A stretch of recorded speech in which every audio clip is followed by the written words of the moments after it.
Hey there, this is Nate Truman, and I'm the guy behind whyhedoesn'twantyou.com. And in this video, we're going to talk about 5 ways to make him want you more. So before we get started, you can visit my website, whyhedoesn'twantyou.com, to get my free e-course on the 4 ugly truths that men want you to know, but would never tell you. Okay, so let's get into this. The first tip is just to simply listen to him. If he starts to tell you a story or tell you about his day, just listen. Don't interrupt. Don't take it as a cue to cut him off and tell him about your day. Just listen to what he has to say. Don't ask 1,000 questions. And, even if it does remind you of something, don't just interject and bring that up right there. Just let him finish. Let him tell you what he wants to tell you. Again, don't ask a million questions about every little detail of what he's telling you. Just listen to what he's saying. The next tip is to show him some respect. You don't want to rip on his friends or his family or his coworkers.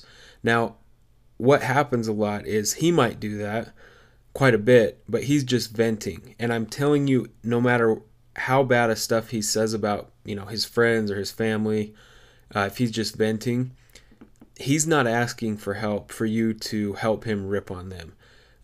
That will get under his skin, even if he never really says so.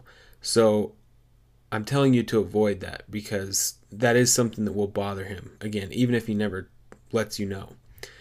So just let him vent, support him in what he's talking about, but he's not giving you permission to rip on your fam or to rip on his family or his friends. That's not what he's wanting.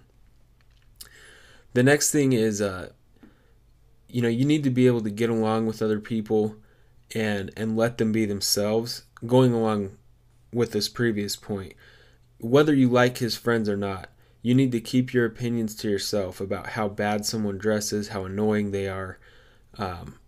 Someone who's constantly just ripping on everyone they meet, that's unbecoming, and that gets really old. Again, even if he's kind of starting, if it's people that he knows, again, his friends or his family, even if he's ripping on them or complaining, he's just venting. He's not asking you to help him rip on them. The next tip is to be confident but not jealous. So, this doesn't even have to deal with women specifically. You want to sit up straight, carry yourself well, and smile. If you're constantly scanning the room, assessing the competition, so to speak, so that you can't even enjoy the moment, he'll notice that, and it's just a huge turnoff, and it's super annoying. So going along with that, at gatherings or get-togethers, especially when it's on his side, whether it's his friends or his family or something for his work, you need to be able to talk to other people without holding onto his arm and following him around all night like a puppy.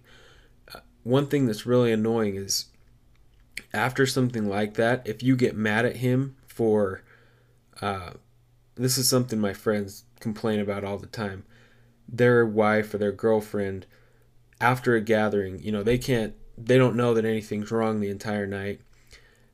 When we go to a work social or something like that, there's people from our work, or if it's a party with our friends, we just naturally end up moving around the room or wherever it is, talking to different people.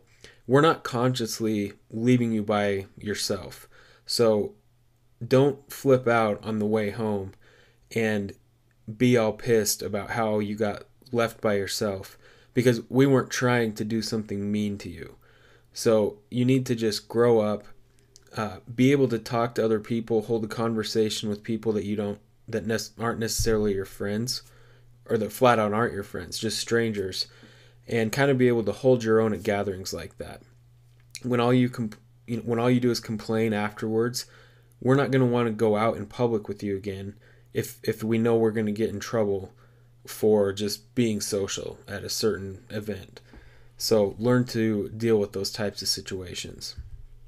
The next thing that you need to know how to do is to just mind your own business at times. Let your husband or your boyfriend do his thing. He's gotten to this point in life without your constant tips or your advice. So don't hang over him and try to act like his mom. Nobody goes out and finds a girlfriend or gets married to get a second mom. One mom is enough. So don't act like his mom.